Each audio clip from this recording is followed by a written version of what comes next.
Hi, I'm Jeff Madoff, and I'm here with Dan Sullivan, and we're here to talk about anything and everything. Today, we're going to start exploring how do you value yourself? How do you know what to charge? And that's a challenge that a lot of entrepreneurs have, whether they're selling a product or a service. So, Dan, I want to kick it over to you in terms of how do you establish what to charge, and how do you know what is either going to get the job or overcome the fear that you might lose it if you ask too much? Yeah, I think pricing is really a crucial part of actually the creative process because, whether it's a product or a service, or in your case, the project that Babs and I are involved with you, we've asked to tag along with your Broadway play. You're creating an experience, an entertainment experience. Okay.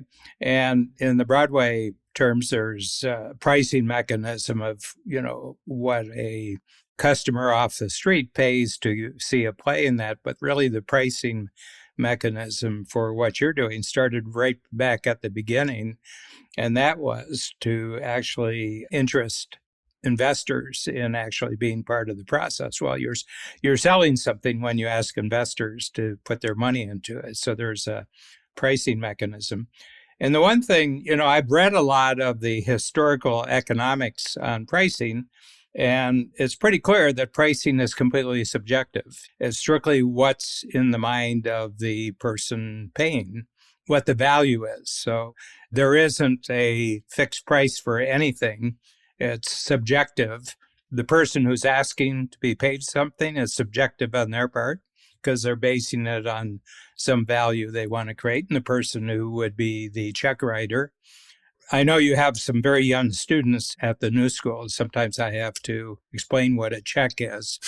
And, yeah, but a check, someone writes something that's good at the bank.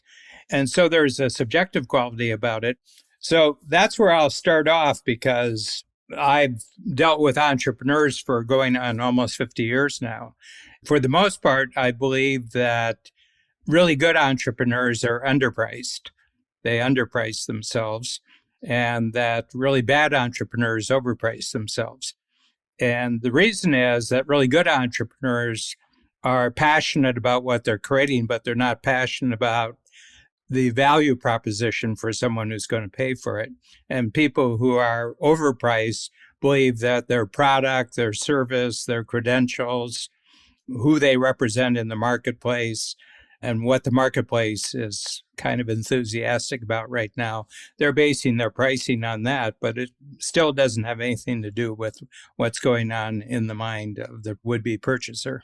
So that raises a bunch of interesting questions because an entrepreneur who is doing a startup, they want to enter into the marketplace, they want to sell the goods or the service or whatever. And what they need to know is sort of what's the competitive landscape to a degree, and what are the given circumstances in the world they're trying to sell into. So how important do you think context is in determining pricing? Well, I think it's half the story, in other words, but never more than half. Okay. And what I mean by that, you're obviously creating something that doesn't have to be too broadly explained in the marketplace. And I remember in the 1970s when I started coaching, the biggest obstacle for me for the first 10 years wasn't to explain what I did as a profession. It was actually to explain what coaching was, because coaching wasn't known in the context that we're using it now. Okay. I mean, there was coaching in the entertainment world. There was coaching in all forms of entertainment and arts, and there was coaching in sports. But coaching in the business world, that wasn't a well-known thing. So when you talked about yourself being a coach to entrepreneurs, it wasn't like you had to explain how you were a better coach than other people. You had to explain, what coaching was in this context, because it was largely a management world, not a coaching world. So I think that is context, and it pays to really be able to identify people who would already be interested in what it is that you're offering. I mean, what do you find? I mean, sometimes I think with young entrepreneurs, people who are in their late teens or early 20s, I find that they've fallen in love with some sort of activity that they would like to get paid for by other people rather than have a job working for someone else. They would like to get paid for what it is that they would love to do. I mean, I'm just asking a question there. Well, I think one thing is that's critical is establishing a proof of concept, because in order for something to have value, you can't be the only one that values it. If you're trying to sell it to somebody else, you at least got to find one other sucker out there, right? So there can be a transaction. It makes me think back with my dad. There was a piece of property he was interested in back in Akron, Ohio. This is many years ago. And I happened to be with my dad when he met with this real estate agent. And I loved my dad's answer. The guy said to my dad, this is worth, X amount of money. And my dad's response was, to who? And that sort of stopped the guy cold. And he goes, what do you mean? He said, well, you haven't sold it yet. So you obviously haven't found the right person yet that thinks it's worth what you think it's worth. Yeah. And so my dad made him an offer. And he said, no, it's worth more than that. And then my dad said, okay, good luck. Yeah. Good luck with that. About 10 months later, he called my dad back. And he said, Ralph, I'll give you that property for what your offer was. And my dad said, well, that offer is no longer any good. And the guy said, well, what do you mean? What do you mean? And he said, it's 10 months later. You haven't sold it. It's not worth what you thought it was. Mm-hmm. Here's how much I'll give you. Then the guy said, well, it was worth more than that. I said, well, then take another 10 months and see who you can find that's going to agree with you, because here's what I'm offering. And he ended up selling it to my dad. Yeah. Well, you've just done an autopsy on every offer that's ever been made since. That's right. We don't know what the original Apple deal was in the Garden of Eden, but there was probably some negotiation there. I mean, you've just laid bare what the marketplace issue is. And my feeling is, unless you start there and work backwards towards how this would be good for you, I don't think you really know that much about being an entrepreneur. No, I think that's true. And, one of the things that I do in my class is I'll go over to one of the students and I'll pick up a bottle of water. I said, how much did you pay for this? And she said $1. And I said, where'd you get it? She said, at the convenience store on the corner. I said, okay. Would anybody pay $5 for this? And everybody shakes their head, no. I said, what about $10? Would you pay that? And oh, no. And there's laughter and so on. I said, okay, we're going to change the context a little bit.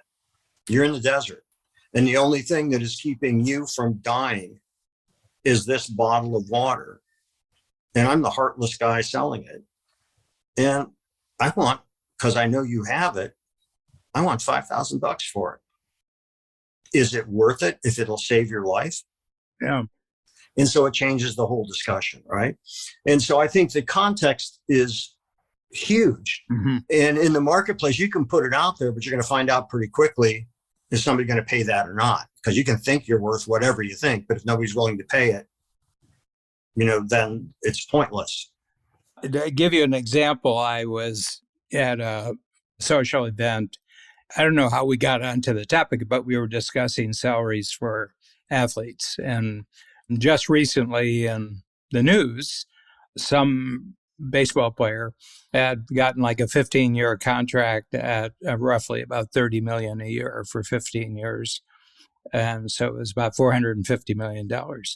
And there was a person who was outraged by this in the conversation. He said, that's pathetic. That's pathetic. There's nobody who's worth $450 million. And I said, well, of course there is. Somebody just gave the person a guaranteed contract for 15 years. Well, it's absurd. And I said, well, the person who is the check writer here is a billionaire. Okay. And I don't think he got to be a billionaire without knowing what it was worth paying things for. And she said, well, it's obscene that a person should get that much money. And I said, well, it's not about morality here. It's simply that the person has talents. the other person wants those talents. They negotiated. Obviously, it was a process of negotiation. But I said, I actually know the ratio that they determined the price was, and it's the ratio that for baseball was the same in 1950 as it is 70 years later.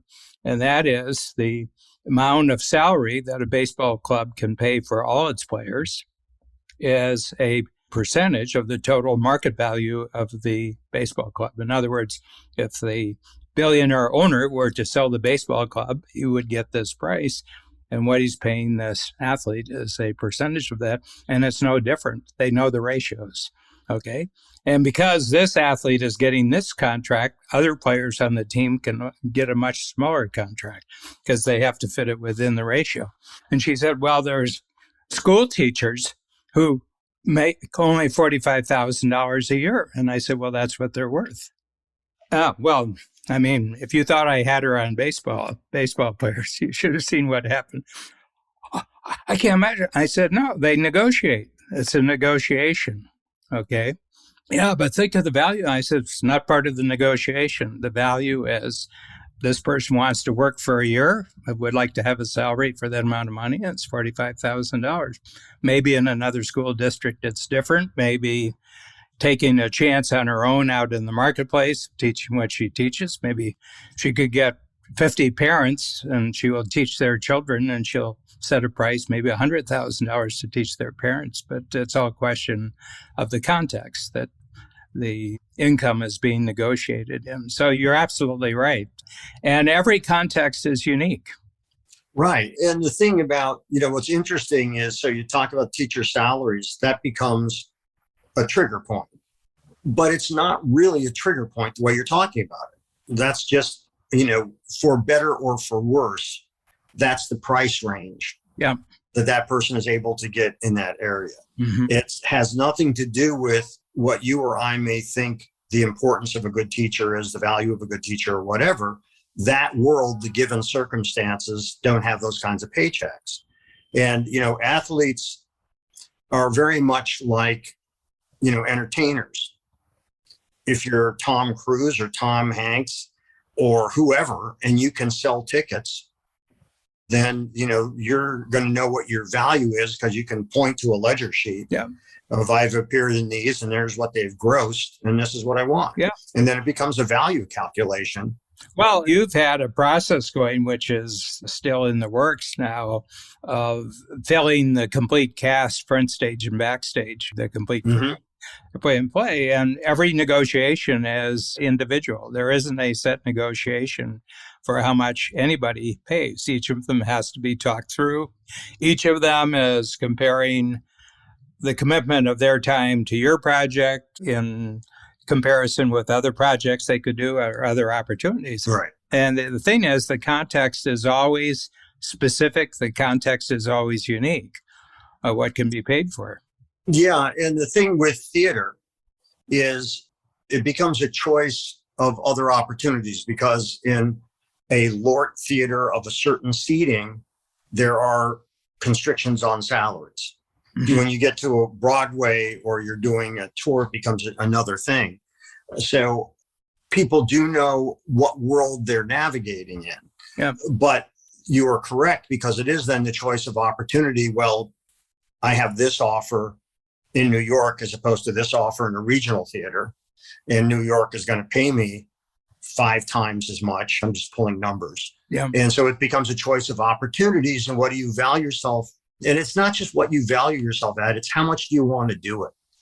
Do you think that, this particular play or playing on this particular team is going to be more fulfilling and up your profile and even lead to a greater salary the next thing as a result of what you've done with that thing, Mm-hmm. Jeff, you've been involved in the video world, in the, packaging world for many, many decades, really. I was just going to ask you that when people talk about signing a contract or signing a salary, the first thing that comes to their mind is money, but there are a lot of other dimensions to why someone would sign a contract to be part of a project besides money. And as a matter of fact, I had a union negotiator. For 40 years, he was a negotiator for management with the union. So this was private sector. And we were talking one day about the difficulty when it gets down to money, when the union will sign a contract on part of its employees, or the management will sign a contract on behalf of the company. And he said, I've kept track of this over about 30 years. And he said, if you compare what's being discussed right before the contract is signed, where the negotiation began, he said that money moves up. He said, my experience is that money is around number 6 when union negotiations begin. And there's a lot of other issues people have. They have time issues that they want to discuss. They have flexibility issues. They have participation issues. Then they have things like benefits issues. And he says the reason why money negotiations are really painful is because there's been no agreement on anything else. And the only thing left is money. No, I think that's a great point, because money is not the sole motivator. I mean, for some people it is. But in most cases, for instance, in the theater world, you want that person's passion to be enlisted in the project. And frankly, in my production company, I had almost no turnover because I tried and strove to create an environment that I would want to work in, which means tremendous flexibility, respect, and allowing a person to exercise and grow with their talents. So where the average turnover is like every 2 years or so, I had people that were with me 20 years and more.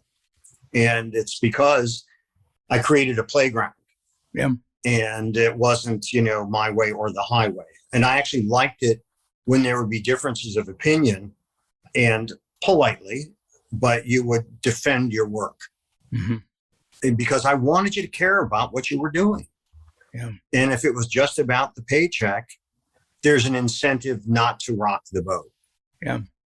The other thing is that you're in an interesting spot right now, and I don't know if Broadway has a previous precedent for what you're going through, the theater world in New York and the thing, because it was closed down for, I think it just opened, right? In September, did it open? Yeah.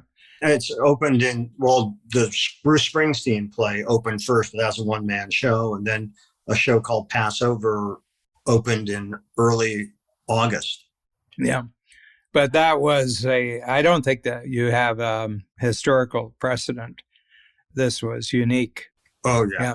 You mean the circumstances as a result of COVID? Yeah. Oh, absolutely. It is absolutely unique. So to a certain extent, all the monopoly pieces have gone back in the box. It's a new game. It's a new theater world. And, what people did before COVID and what was true before COVID, as far as negotiations and contracts and money available, nobody knows, because they don't know how the public is responding. I suspect the public's going to respond as well as regulations will allow them to respond. I think the theaters will be filled. But everybody's, to a certain extent, starting new. It's kind of like a startup industry right now. Yeah, the circumstances are novel, to what they had been in the past. That's correct. Early indications are, and this is as recently as this past week, when 2 other shows opened, Waitress and I'm blanking on the other one, but the initial ticket sales were really strong. Even opening earlier than that, Springsteen sold out his entire run. Mm-hmm. And by the way, it goes back to context and value, but because Springsteen's play was very popular when he was doing his run, then of course there was this 15, 16-month interruption with COVID, and there was scarcity in terms of tickets. And so I had friends who were trying to get tickets, and they were saying, I'm not paying $4,500 for a ticket to see the play, as much as I'd like to see him. But there are people that it was worth paying that much to. Yeah. You asked me when we started our podcast today, you were talking about abundance. It reminded me of something I said to Peter Diamandis, because those is, I think, probably a superb technological scout and sort of reporter from the front stage of, the front lines of breakthrough technologies. Anyway, I've had a collaborative project with Peter, strategic coach and Peter's company called Abundance 360. And we named it for two reasons. It was sort of like every year it was a 360-degree view of technology.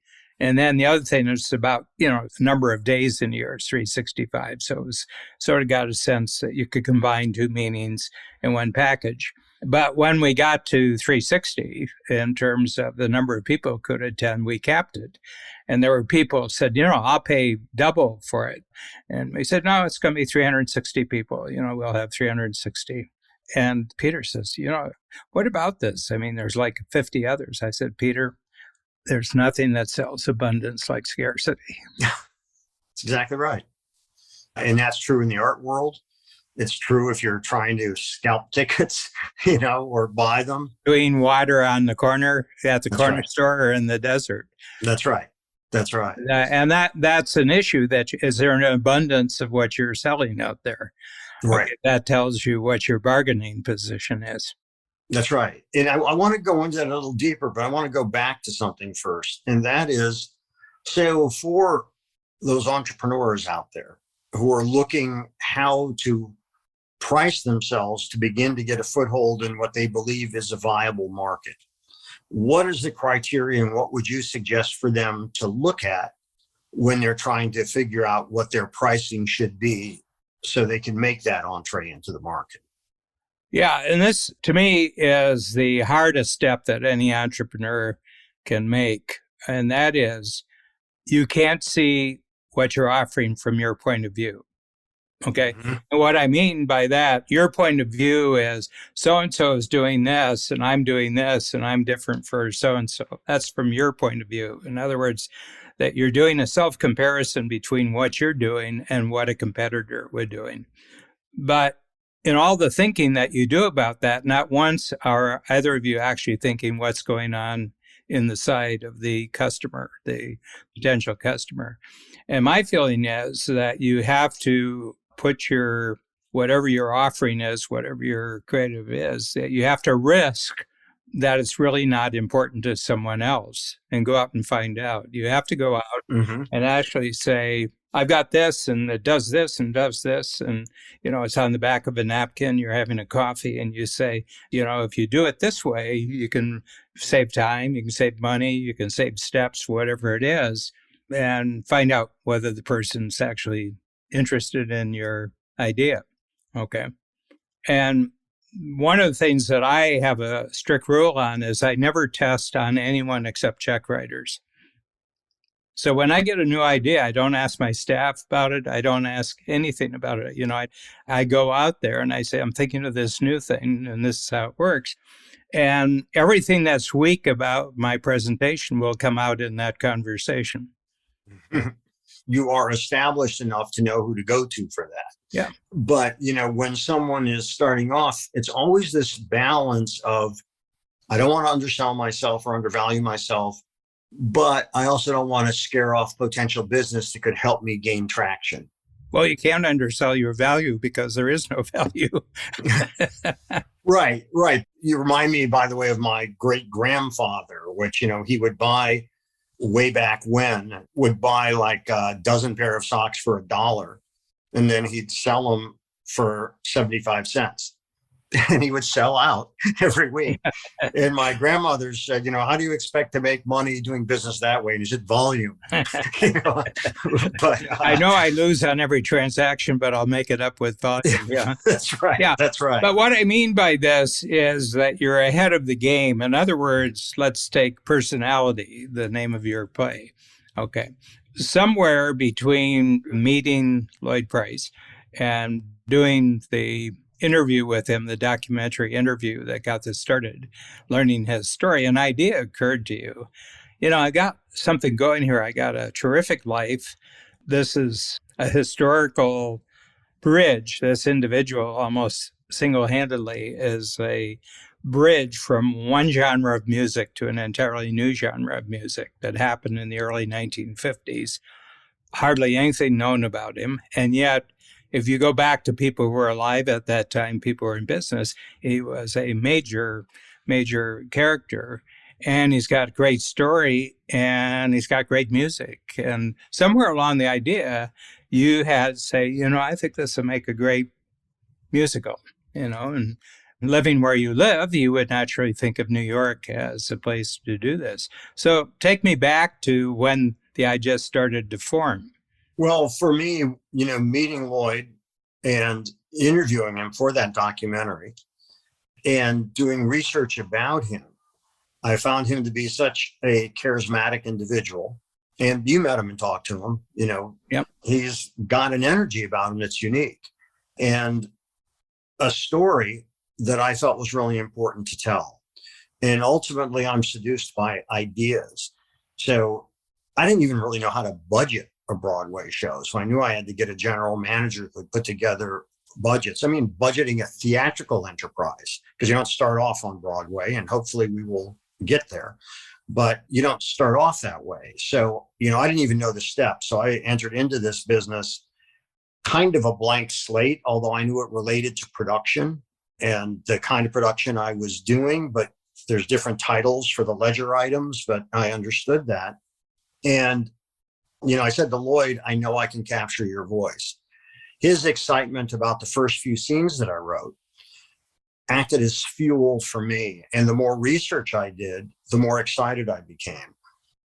I didn't know how I was going to turn this into what has become, but I knew that I could learn how to turn it into what it has become by applying myself and dealing with all the early rejections that I got. But I was actually relatively early, I got people interested in the play.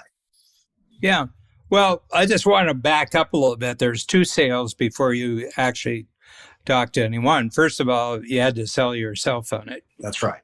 Okay. And then you had to sell Lloyd on it. By the way, I just used that in my class last week, your double sale idea, which I think is so great because it's so true.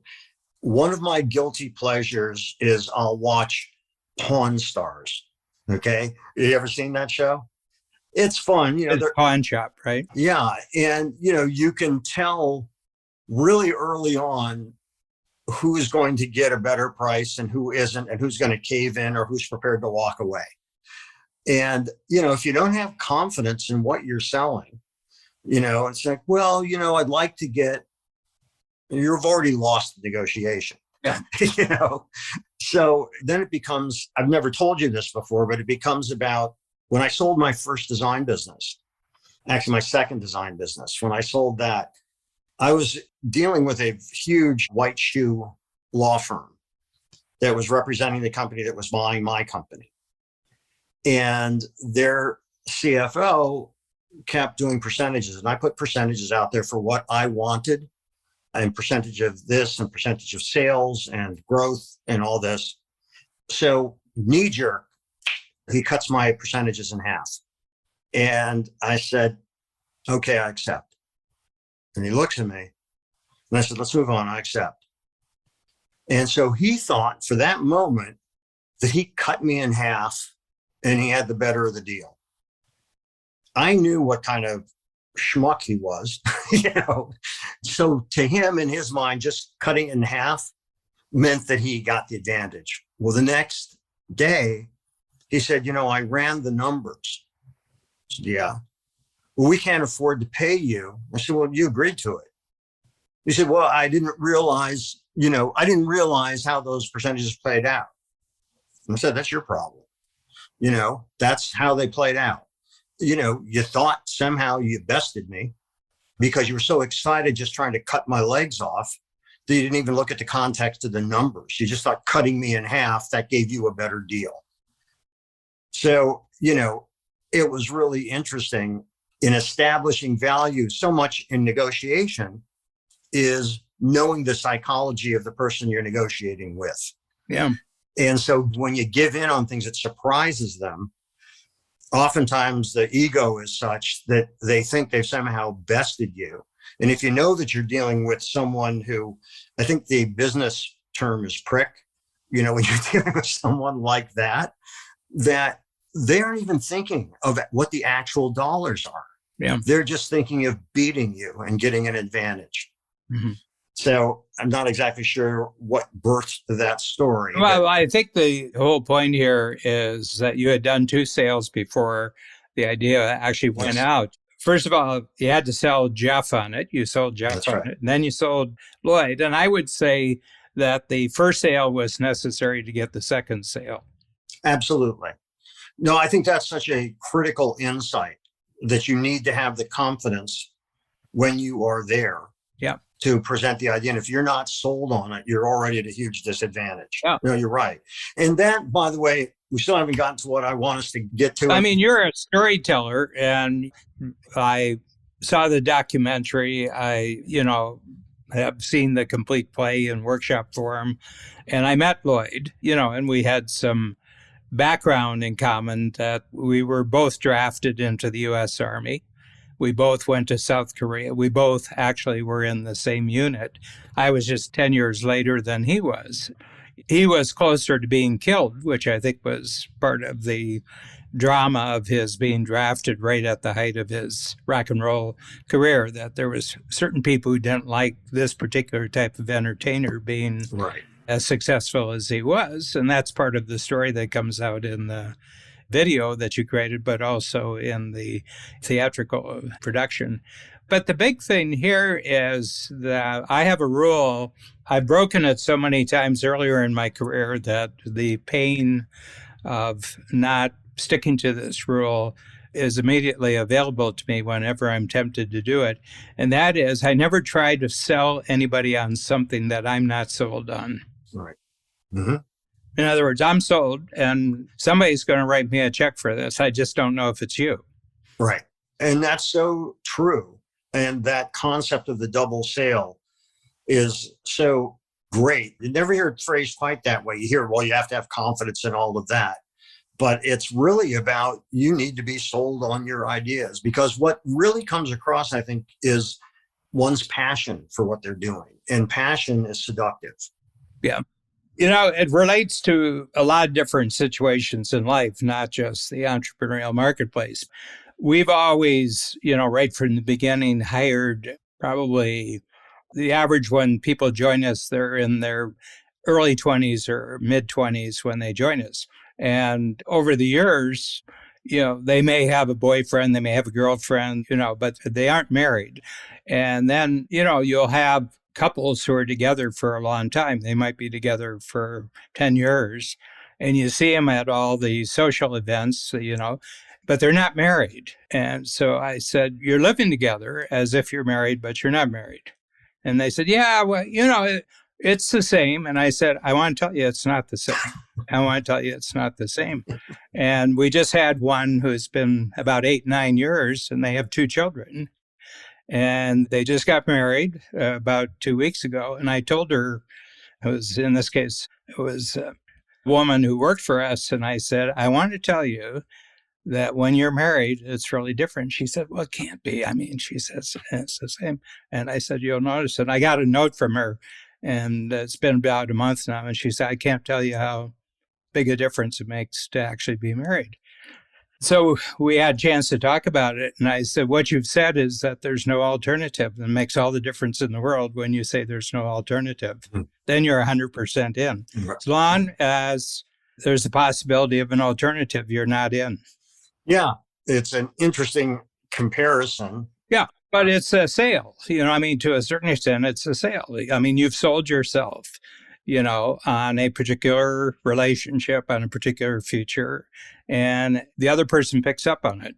Everybody picks up on it. So for those who were starting off, or for those who are struggling with how they should value themselves in terms of what they're selling. So we've established, and it's critical, their first sale is yourself. Mm-hmm. And how much do you need to look at the spectrum of the marketplace in order, here's a high end, here's the lower end, but they're all kind of doing the same thing. How do you establish that price beyond the cost of goods and materials, et cetera, et cetera?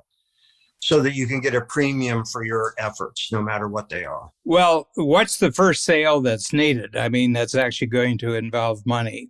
I mean, in your case with selling yourself, well, that's an emotional, intellectual commitment. And the same thing with Lloyd, that was a creative commitment that you actually put pen to paper. You actually created a sample of what it would look like if it was in theatrical form. We've got there. Now let's take one of your students at the new school. What's the first money? Are they looking for investment? Are they looking for, are they looking for a contract? Are they looking for a project? What are they looking for? So let's say that they are looking for a job and they, are looking to learn from that job to eventually start their own business. Okay. So they're not an entrepreneur yet. They're in an employment situation. Right. And what they think is also a critical learning thing, the old learning on somebody else's dime, so to speak. Yeah. Yeah. You told me a very interesting story about one of your speakers. And for those of you who are not familiar, but Jeff just has a great program at the New School in New York. And he brings in really, really incredibly successful owners, CEOs, entrepreneurs, marketers, and everything. And they'll say, if any of you want to talk to me about a career and what I do, here's my contact information. And if you call me, we'll talk about what you're thinking about. And it's a rare beast when it actually happens, isn't it, Jeff? Yeah. And you're raising such an important point, which is that I think you always have to be opportunity focused. And that doesn't mean you have to be starting your own business. But when you have someone like that who is offering to help, offering to lend you their ear, who knows what that could lead to? Yeah. But it is amazing because a lot of people are still intimidated at the thought of doing it. What am I going to say to them? And by the way, the other side of that spectrum are the people, and I get these calls where you really seem interesting. I'd really like to pick your brain. So, that's something that vultures do. Yeah. I don't want my brain picked.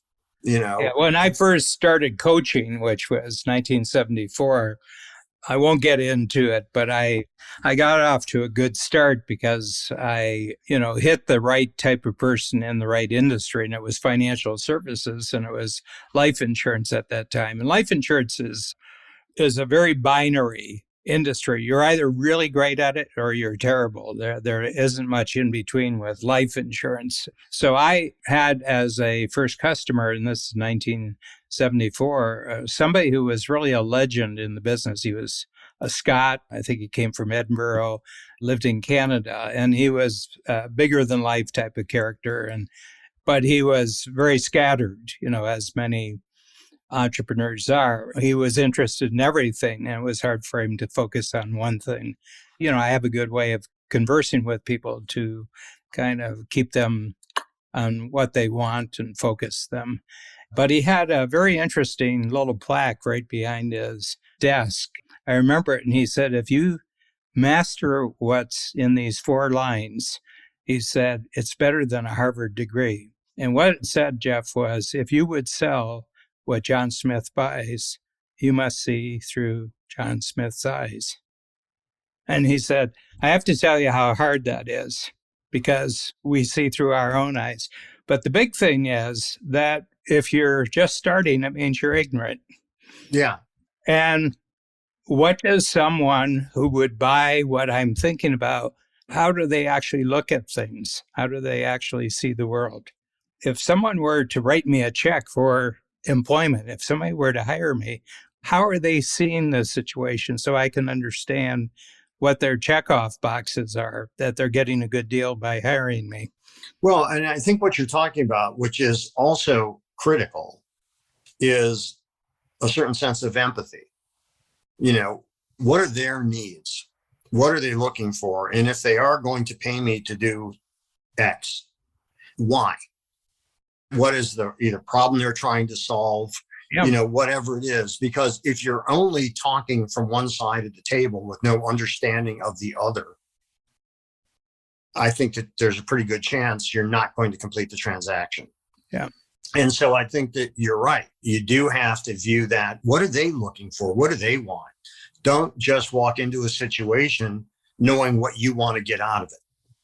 You really have to look, as you said, through their eyes, what's important to them. Yeah.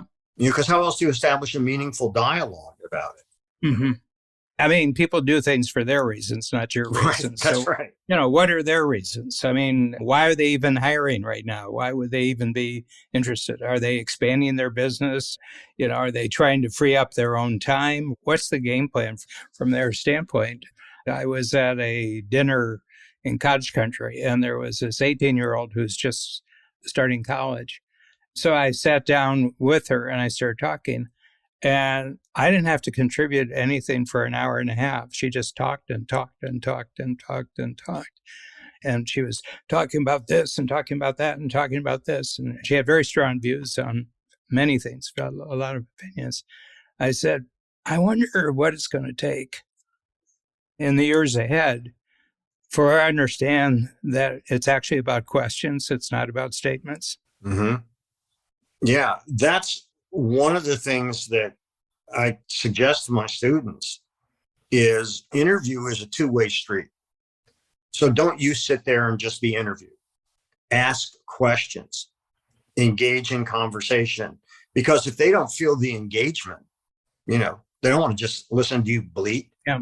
Yeah. And so I think that you're right in questions, sensible questions, not the kind that you look up, like, what are the best 10 questions to ask on an interview? What are you genuinely curious about? And I think that engagement is huge. So I completely agree with you.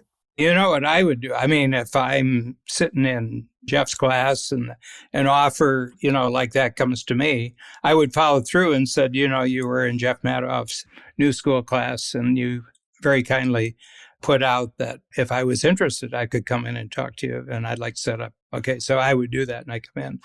Then the first thing that I would ask, and I'm telling you this with the benefit of about 60 years behind me of doing wrong things. So anyway, I would start off and I say, can I ask you a question? This thing you've created, how did it start? How did you get started? And I would just ask the person how they got started. Like Kathy Ireland, we had the great pleasure of being there at Kathy Ireland. And she just got a fascinating story, fascinating stories. She grew up near Santa Barbara. She was the first in the area, first girl who was ever a paper boy, but not only a paper boy, but the best paper boy. And she was just walking on the beach and a talent scout from the fashion industry just came up to her and said, there's something about you that I think is really great. And she ended up, as the tomboy model for, next 15 years, whatever it was, and then went out on her own. But my sense is that if you started there and simply asked the person how they created what they created, you'll immediately know so much about that person, just of why they stuck with it. And you could ask them, was there ever a point where it just seemed too difficult to you that you couldn't do it? I mean, if somebody who was 18 or 19 years old asked you that, Jeff, how long would you give them to talk to if they just asked you questions about how, I was at the University of Wisconsin, Madison, and then I started my own, came out of it, and I started my own clothing company, my own fashion design company, and everything like that. I mean, how much time would you give a person who just asked you about how you created what you created? Well, you're correct. It would be engaging. And the part that would be most engaging to me is that they're demonstrating curiosity. Well, not only that, they're demonstrating to me why they're going to be valuable for me. Exactly. That's right. That's right. And I kind of put that all under the same umbrella. Yeah. That if you are engaged and you're curious, then you're the kind of person that I want. Yeah. And, the number of people, I will say to students, so how many of you responded? For the listeners, that background, that's just a New York sound effect. That's right. And I close the window too. But, I think that it's really important to demonstrate that interest, to demonstrate that curiosity, because that's all very seductive. But it's the thing it takes first is taking the initiative to contact that person and take them up on their offer. And you start off by showing some gratitude for the fact that, I was in the class, I was fascinated by what you were saying, and I'd really like to take you up on your offer and talk to you about it, like you said. And so many people don't do that because they're intimidated or they're just afraid or lazy. But whatever the reason is, usually there's an intimidation factor there.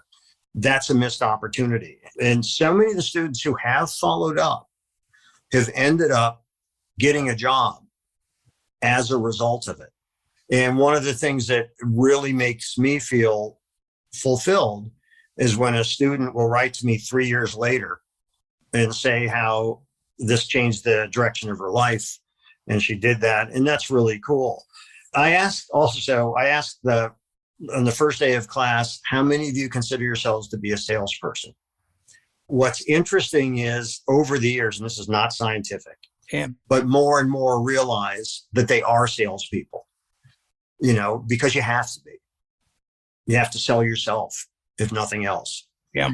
So what we're telling people in terms of how to value themselves is that they have to sell themselves on their value. They have to be aware of what else is out there, right? So that they aren't crazy in what they're asking for. And they have to have some reason for why whatever it is they're doing costs X. Mm-hmm. And this again is to get traction starting off. When you're hopefully, as you become more successful, you can have already a reputation that precedes you so they know you're in a certain arena. Yeah. Well, I'll tell you a story, and I think it has bearing on what we're talking about here. So my initial interest, I was 18 years old. I was in northern Ohio, growing up not too far from where you grew up. I was very interested in theater. So I was going off to Washington, D.C., and I had employment there, but I also went to Catholic University, which was one of the 3 universities that had great theater school. Yale was one of them, Northwestern in Chicago was one of them, and Catholic U was one of the. Ed McMahon, who was Johnny Carson's kick, had just left Catholic U there, and there were other people who were prominent in theater and TV and movies that had gone to Catholic U. Anyway, one day I just wrote a letter to someone who had just gotten the biggest theater contract in history on Broadway, and it was Richard Burton in Hamlet. So this would be 1962, 1963. And Richard Burton had become famous because he was dating Elizabeth Taylor. He had all the right credentials from the standpoint of being in British theater, but this was Broadway, and Broadway is just totally different from any other theater in the world. But he got a contract, and it was for $1 million, and it was the first time that there was a $1 million theater contract on Broadway. He had no history on Broadway whatsoever, and it was for not everybody's favorite play, but, doing Hamlet. So I wrote him and I asked him, just 2 or 3 questions about how to get started with it. I explained to him. And it's very interesting, the history of Richard Burton. He was Welsh, and he actually didn't speak English till he was 16. He grew up speaking Welsh, and then he had to learn English. And his name was actually Jenkins, but his speech teacher was a very famous voice teacher by the name of Philip Burton, and he took the name for theater purposes, Burton. So I wrote off, probably the typical insignificant letter that an 18-year-old would write. And about a month later, I get a 3-page handwritten letter back, okay? And I got to believe it was real, Jeff, because he said, I want to tell you right now, you've got a very fundamental choice that you have to make. And he said, the choice is, do you want to be an actor or do you want to be a star? He said, you have to be clear about that right off the bat. He said, if you want to be an actor, he said, find a really good acting school and learn the basics and do everything they tell you and be an apprentice and then move up. And then there's other training. You can do other training and sort of catch on with companies that take advantage of students who have gone through this school and everything else. And he said, and that's your path. You'll be an actor. And he says, it's a profession and you'll move up by your experience and everything. He says, That's being an actor. And he said, if you want to be a star, find the smallest local theater group, a church or anything, and go there and be a star, be the star. And he said, and when you outgrow that one, find another one and be the star. He says, but never don't be the star, always be the star. So he goes through and he explains this. And I found, I'd read books on acting, and this 3 pages were better than anything I'd read. And he said, by the way, this is the last paragraph. He says, by the way, I never wanted to be an actor. It's interesting. And I think that there's a fundamental thing there too, about when you're just going into the marketplace, you got to be clear about that. Are you going to be one of many? Right. As good as many others, or is there something special that you're really going to go for? Well, one of your phrases is the distinctive difference. And, what is it that you are bringing to the screen or the stage? Or what's the distinctive difference for that product that you're selling or the service that you're offering? Why should people choose you? Yeah. And the other thing, because we started this conversation on pricing, just who you think you are special has a lot to do with your pricing. Mm-hmm. And go into that a bit deeper. Well, take Lloyd Price, for example. Well, Lloyd Price, what's the price? Pricing. But I'm a big fan of early 1950s rock and roll music. And I have to tell you, I listened to our streaming service, where they put everything together. Pandora? Yeah, I listened to Pandora. And boy, I listened and I said, God, there was some great music, great musicians back then. Boy, there were great voices back there.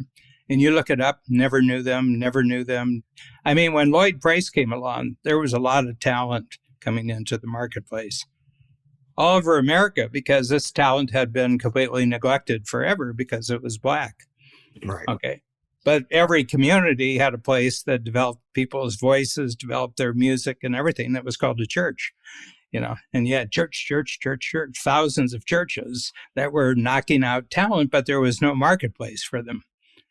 And the way you write the story on Lloyd, it wasn't because, some local promoter got a hold of him. It was 2 people from Hollywood who came and saw him.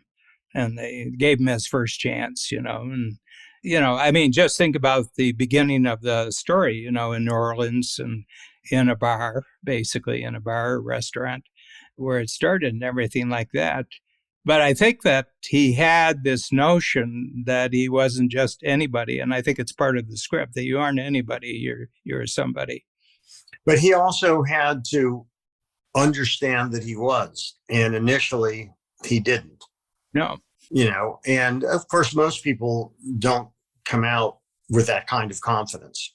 And actually, it was the character who's not quite on this side of the law, on the other Logan. side of the law, who really, I think, knew the importance of Lloyd Price. Yeah. Oh, I think that's correct. It's interesting. So, true to the name of what we do in this podcast, but I think that there's really some valuable takeaways from what we've been talking about. And the interesting thing is most valuable takeaways aren't a pricing formula. It's a psychological approach. And that psychological approach is, first of all, you have to sell yourself before you can sell anybody else. And you also have to view the world through the eyes of the person you're trying to sell to. What is it they're looking for? Why are they looking for it? How do you relate to them in a way that is engaging and that can bring you closer to that transaction that ultimately you desire?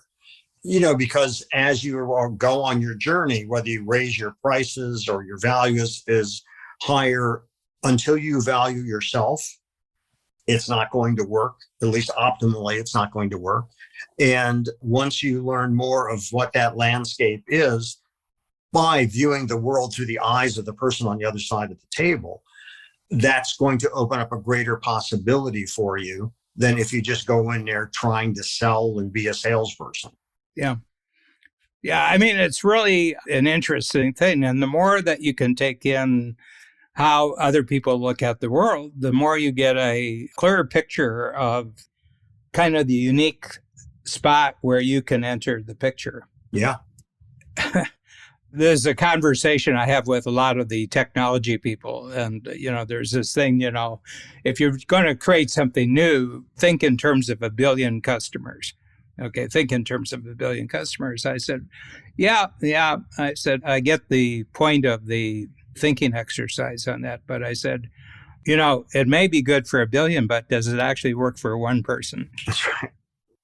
And I've heard so many times from talking to actors and performers that they'll oftentimes lock on somebody in the audience, a person in the audience who is so in the zone with them that that's in a sense who they play to, and it gives them a certain comfort. I always do that. I have 5 because I want to go from left to right, like the thing. But I have 5 people, and my whole talk is for those 5 people. And why is that? Well, because they're giving you feedback. Mhm. They're sitting there and they're going like this. And they said, oh, wow. Right. Like that. And I said, I don't care what the others are doing. They're engaged. They're engaged. Yeah. You want engagement. The more engagement you feel, the more engaged you are. So, yeah, life is very specific. Yeah. And I think it's another thing, twofold. One is you have to know your market, but you also have to know your audience. Mm-hmm. And I think that both of those, and there's a distinction there, and both of those are really important. Yeah. And, it's interesting because although you didn't pursue a career in theater, you're on stage often. In a sense, what you do is quite performative. Yeah. And I realized when I was in my mid-20s that I had to be some part of theater. I couldn't be all of theater. I was probably good enough. I was good enough to probably make it.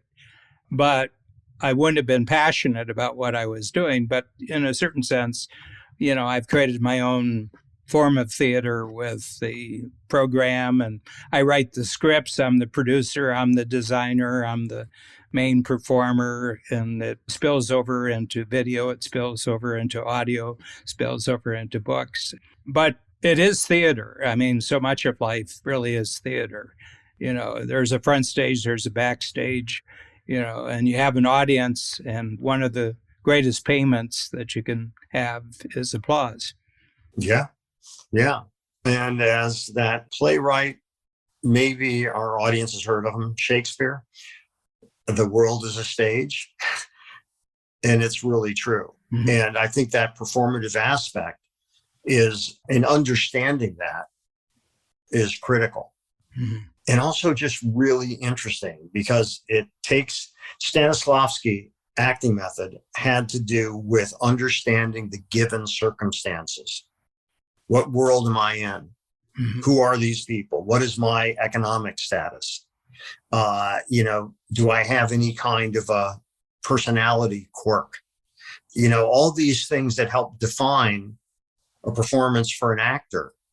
And that's the first time where they went into that kind of depth in terms of performance, which has stayed with us ever since. Mm-hmm. And that same criteria exists in business. Mm-hmm. Who is my market? Who's the market for that? That's your audience. Who's the market? And, are the ticket prices, can you sell enough to keep the doors open, to the theater or to your store or to your law firm or whatever? Can you put a great team together? Exactly. Yes. Yeah. And I remember, one of my earlier interests was the Swedish director, Ingmar Bergman, because he was the first really non-American filmmaker who really made a big impact on certain audiences in the United States. It started in the late 50s and he went through 20, 25, 30 years, Ingmar Bergman. But the interesting thing is he had a company of technicians, a videographer, which was such a big thing back in those days. And if you looked at his production company around the films and then the writer, not so much the writer because he was the writer, but the actors, actresses and actors that stayed with him for many, many films.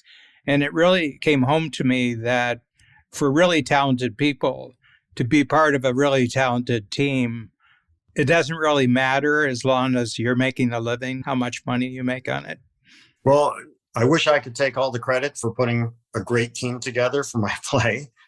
But the reality is, as certain people sort of signed on and became such an important part of it, like the director, Sheldon Epps, who you met, well, these people are magnets for other talented people. Nobody knew who I was, but fortunately, I got Sheldon to read the script, and he really sparked to it. And so then we get a great set designer like David Gallo, who's won numerous Tony Awards and Emmy Awards. Then, of course, the lighting designer, I'd love to work with David Gallo. And, building that team, it's also important to realize it's not just about you. Mm-hmm. It's surrounding yourself with the best talent, because that acts as a magnet to get other great talent. And that collaboration can be incredibly satisfying.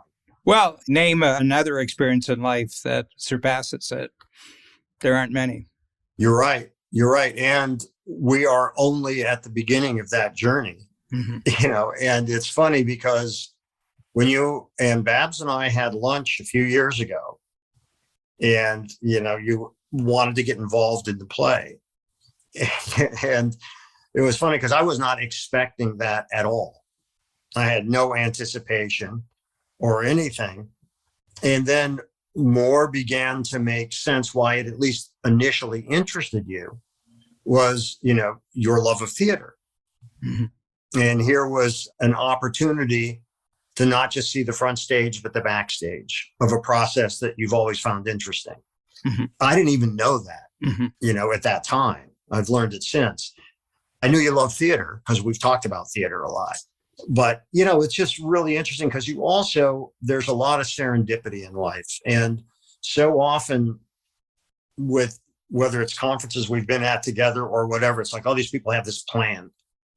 Plans go out the window pretty quick, and you have to be able to recognize opportunity and just the serendipity that happens in life. So it's great to have a plan if you can let go of it. Yeah. Yeah. One of the further steps that I'd like to take this particular conversation is I created a small book about a year ago, and it had a huge impact. So I do these little quarterly books, that are one idea books. I'd like to talk about it next time because it comes at everything that we talked about in the previous hour from a different standpoint. And that is that everybody buys into that they're going to have to sell something. They're going to have to sell a product. They're going to have to sell a service. They're going to have to sell themselves. And that's kind of beaten into people from a very young age. And they like it or don't like it, and they think it's a good world or a bad world based on that. And I said, when it comes right down to it, the only proper mindset that you can take to actually get what you want is that you're the buyer, that you're actually the buyer. So what is it that other people are going to try to sell to you that you actually want? And don't look at yourself from a position that everybody's competing with to be a seller, and actually take the reverse position that you're actually the buyer. So maybe we can talk more about that. I would love to, because I won't give it away. There's a really good story I can tell you about Ralph Lauren. That is exactly what you're talking about. So yes, I would love to do that. That's great. Yeah. We've talked about everything. Now we'll talk about something that's in anything. And you put it together. Yeah. And my friend Dan Sullivan and Jeff Madoff here have just talked about anything and everything. Thanks, Dan. Thanks for joining us today on our show, Anything and Everything. If you enjoyed it, please share it with a friend. For more about me and my work, visit acreativecareer.com and madoffproductions.com. To learn more about Dan and Strategic Coach, visit strategiccoach.com.